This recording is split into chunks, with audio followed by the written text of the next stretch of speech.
बड़ी खबर यह है कि हंगामे के बीच अमित शाह ने एनसीपी के 2 धड़ों के सांसदों से मुलाकात की है। अमित शाह ने शरद पवार गुट की सांसद सुप्रिया सुले, बीड से शरद गुट के सांसद बजरंग सोनवाने से मीटिंग की है। इससे पहले अजीत पवार गुट के सांसद और महाराष्ट्र अध्यक्ष सुनील तटकरे भी अमित शाह से मिले। अमित शाह के साथ हुई बैक टू बैक मीटिंग में अब इसके बाद एनसीपी के दोनों गुटों के संभावित विलय को लेकर एक बार फिर से सियासी अटकलें तेज हो गई हैं। हालांकि अमित शाह के साथ मीटिंग को लेकर सुप्रिया सुले और बजरंग सोनवाने ने कहा कि वो सुप्रिया की बेटी रेवती के शादी के रिसेप्शन का कार्ड देने उनके पास आए थे। ये तस्वीर जो है वो आपके सामने है।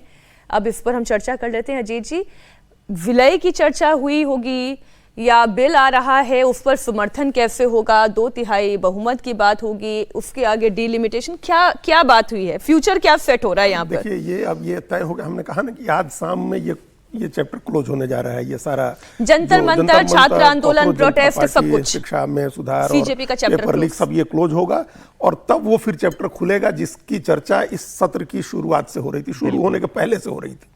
और ये चर्चा थी कि जो नारी शक्ति वंदन कानून में संशोधन का बिल आएगा, परिसीमन का बिल आएगा, और बाकी जो मतलब 129वां, 130वां, 131वें संशोधन का जो मामला था, हालांकि उसमें जो 2 पार्लियामेंट्री कमेटी जिन बिल्स पर विचार करी है वो तो रुक गया, पार्लियामेंट्री कमेटी की रिपोर्ट्स नहीं आई हैं। लेकिन ये जो मामला है पिछली बार जो रह गया था नारी शक्ति वंदन कानून में संशोधन का, उसी के लिए 2/3 बिल का बंदोबस्त करना है। तो अमित शाह उसकी तैयारी में लग गया। अब ये चैप्टर क्लोज हो गया, ये आज बातचीत होगी और ये हमको लगता है ये बिल वॉइस वोट से पास होगा, चूंकि इस पर कोई वोटिंग नहीं कराना चाहेगा इस बिल पर। ये तो ये ऐसा बिल है, इस पर कोई वोटिंग नहीं कराना चाहेगा, इस पर इसका कोई विरोध भी नहीं करेगा।